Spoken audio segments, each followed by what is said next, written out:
Birlen zelau ermitxerik eta holan badau? Bai. Zein da Birleko ermitxe? San Andres. San Andres. Bai, San Andres. Nos ospatuten da, San Andres? 30 de noviembre. Eta ospatu bere orduan itzen zen duen? Ez, agostun lehenengo domekan. Agostun lehenengo domekan.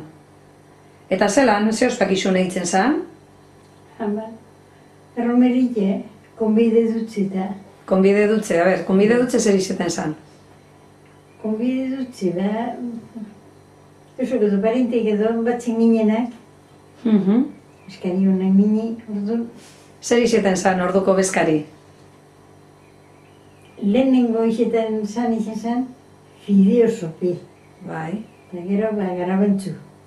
Artxu genero. Artxoa, ez da? Artxu hiltze zen. Eta... Artxu izeta zen, ota zen, zera. Arrasko betxi.